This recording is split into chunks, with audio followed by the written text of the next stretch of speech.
तो आज की इस वीडियो में हम इंडियन ज्योग्राफी से भारत की जनगणना को कंप्लीट करने वाले हैं, तो वीडियो को लास्ट तक ज़रूर देखना। मुझे उम्मीद है आपको कम टाइम में बेहतर समझ में आएगा। जनगणना की मीनिंग को अगर हम समझते हैं तो जन का मतलब होता है लोग और गणना का मतलब होता है गिनना, यानी कि लोगों की गिनना क्या कहलाती है? जनगणना। दोस्तों, जो जनगणना होता है वो प्रत्येक 10 साल में एक बार किया जाता है। इम्पोर्टेंट पॉइंट्स की बात कर लेते हैं जो कि एग्ज़ाम के लिए बहुत ज़्यादा ज़रूरी हो जाते हैं और एग्ज़ाम में जब पूछे जाते हैं तो हमें नहीं पता होता है। क्यों? क्योंकि हम लोगों का सारा ध्यान कहाँ होता है? आंकड़ों को रटने पर, आंकड़ों को याद करने पर। भारत की पहली जनगणना कब हुई? 1872 में हुई थी। किसके टाइम पर हुई थी? लॉर्ड मेयो के टाइम पर हुई थी। ये हम क्यों पढ़ रहे हैं दोस्तों? क्योंकि सन 2022 में आयुक्त से संबंधित एक क्वेश्चन को पूछ लिया गया था। भारत में नियमित जनगणना कब हुई? 1881 में। नियमित का मतलब ऐसा नहीं है कि प्रत्येक साल, ऐसा नहीं है। नियमित का मतलब है प्रत्येक 10 सालों पर, ठीक है। किसके टाइम पर? लॉर्ड रिपन के टाइम पर। स्वतंत्र भारत की पहली जनगणना कब हुई? 1951 में हुई।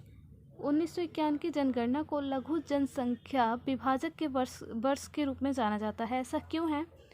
मैं समझाती हूँ दोस्तों। क्या होता है, जब भी जनगणना की जाती है तो जनसंख्या वृद्धि हो जाती है ना, जनसंख्या में उछाल आ जाता है, जनसंख्या बढ़ जाती है। लेकिन 1951 की जब जनगणना को किया गया तो क्या हुआ? जनसंख्या बढ़ने की बजाय घट गई थी दोस्तों। इसीलिए इसे किस रूप में जाना जाता है? लघु जनसंख्या विभाजक वर्ष के रूप में जाना जाता है। माफ़ कीजिएगा, हेजिटेशन की वजह से मुझे कभी कभी बोलने में हेजिटेशन होती है। 1951 के जनगणना आयुक्त कौन थे दोस्तों? श्री WM येट्स और RA गोपाल स्वामी, ठीक है दोस्तों। सन 2022 के आयुक्त कौन है? मृत्युंजय नारायण। आप गूगल करेंगे तो आप पाएंगे कि मृत्युंजय नारायण को सन 2023 का भी आयुक्त, ठीक है दोस्तों। सन 2011 के बाद अभी हुआ नहीं है। तो अगर आपसे पूछ लेता है कि सन 2022 या सन 2023 के आयुक्त कौन है, तो आप मृत्युंजय नारायण के साथ जाएंगे, ठीक है। चलिए आगे बढ़ते हैं इन्हीं इम्पोर्टेंट पॉइंट्स के साथ। सन 2011 की जो जनगणना है वो देश की 15वीं जनगणना है दोस्तों। कौन सी है? 15वीं है। अब जो आगे जनगणना होगी वो कौन सी होगी? 16वीं, ठीक है। आयुक्त कौन थे? C चंद्रमौली थे। स्वतंत्र भारत की 7वीं जनगणना और 21वीं सदी की दूसरी जनगणना थी। सन 2011 की जनगणना का आदर्श वाक्य क्या था? हमारी जनगणना हमारा भविष्य, ठीक है दोस्तों। राष्ट्रीय जनगणना नीति के तहत वर्ष 2045 तक जनसंख्या को स्थिर करने का लक्ष्य निर्धारित किया गया है। कब तक? 2045 तक, ठीक है दोस्तों। जनगणना पढ़ते हैं तो उसमें क्या है, एक राज्य ऐसा होगा जो उसी क्षेत्र में बहुत आगे होगा और एक राज्य ऐसा होगा जो उसी क्षेत्र में बहुत पीछे होगा। तो आपको क्या करना है? जो सबसे आगे है और जो सबसे पीछे, यानी कि जो प्रथम नंबर पे और जो अंतिम नंबर पे है, उसे याद कर लेना है। जैसे कि यहाँ पर देखिए, जनसंख्या, भारत की कुल जनसंख्या कितनी है? लगभग 21 करोड़, है ना, सन 2011 के मुताबिक। और विश्व में इसका कितना है? 17.5%, ठीक है। विश्व में कितनी है ये? 17.5%। वहीं बात करें पुरुषों की तो कितनी है? 51.47%। महिलाओं की बात करें तो 48.53%, है ना। लेकिन जनसंख्या में नंबर 1 पे कौन है? उत्तर प्रदेश। और सबसे कम जनसंख्या कहाँ पर है? सिक्किम में। आपको ऐसे ही याद करना है। ग्रामीण जनसंख्या कितनी है? 17.7%, है ना, 17.7%। मेघालय में कितनी है? तो 27.9%। नागालैंड में कितनी है? 0.6%।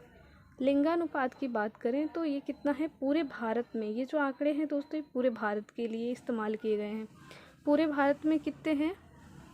तो 943। कितने? 943, यानी कि 1000 बालक पर जो बालिकाओं की संख्या है वो इतनी है, ठीक है। जबकि केरल में कितनी है? सॉरी, बालिकाओं की नहीं, महिलाओं की, है ना। 1000 पुरुष पे महिलाओं की संख्या को देखा जाएगा तो कितनी है? 943। जहाँ पे केरल में कितनी है? केरल में है दोस्तों 1084, ठीक है। बहुत ही बेटर कंडीशन में है यहाँ पर महिलाएं। जहाँ पर ज़्यादा होंगी महिलाओं की संख्या वहाँ पर बेटर कंडीशन मानी जाएगी। जबकि हरियाणा की बात करें तो कितनी है, 889 है ना हरियाणा में। शिशु लिंगानुपात यानी कि 1000 बालक पर बालिकाओं की संख्या को देखा जाएगा तो कितना है, 918। जिसमें नंबर 1 पे कौन है, अरुणाचल प्रदेश, कितना है 972। और सबसे कम कहाँ पर है, हरियाणा में 834 है ना। जनसंख्या घनत्व यानी कि 1 किलोमीटर में जो क्या होगा, लोगों की जो संख्या होगी तो कितना है, पूरे भारत में 382 किलोमीटर, ठीक है। सबसे ज़्यादा घनत्व कहाँ पर है, बिहार में है दोस्तों। और सबसे कम कहाँ पर है, अरुणाचल प्रदेश में, ठीक है। चलिए आगे देखते हैं। साक्षरता दर को देखते हैं। पूरे भारत में कितनी है, 73%, ठीक है दोस्तों। कितनी, 73%। ये जो भी आंकड़े हैं दोस्तों, ये मैंने जिस किताब पे मैं भरोसा करती हूँ मैंने वहाँ से लिया है। आपको ये आंकड़े, ऐसा नहीं है कि आपको इसी पर डिपेंड रहना है, ऐसा नहीं है दोस्तों। आप जितनी भी वीडियो देखेंगे तो आपको अलग अलग आंकड़े को देखने को मिलेंगे, अलग अलग आंकड़े देखने को मिलेंगे। और क्या करेंगे, जितनी बुक पढ़ेंगे आपको उतने ही क्या मिलेंगे, आंकड़े में चेंज मिलेगा। जैसे कि यहाँ पर 80.9% है ना दोस्तों, तो आप बहुत सारी किताब पढ़ेंगे तो उसमें 80.8, 80.7 ऐसे देखने को मिलता है। तो आपको कंफ्यूज नहीं होना है, आपको जिस पे भरोसा है आपको उसी आंकड़े को याद करना है या उसी आंकड़े को पढ़ना भी है, ठीक है। केरल में कितनी है दोस्तों, केरल में सबसे ज़्यादा ही पढ़े लिखे लोग मिलते हैं। केरल में 94% है। बिहार में कितना है, 61.8%, ठीक है।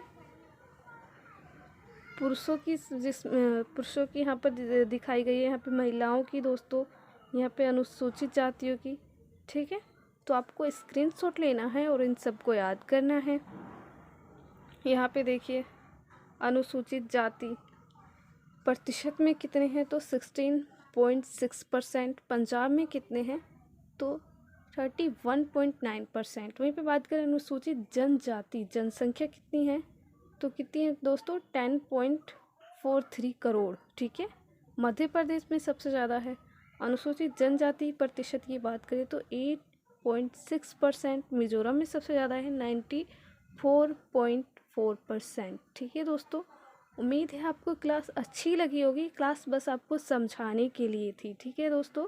आपके पास जो भी किताब है आप उससे पढ़ना और बेहतर पढ़ने की कोशिश करना। आप सारे आंकड़े याद मत करना, ठीक है दोस्तों।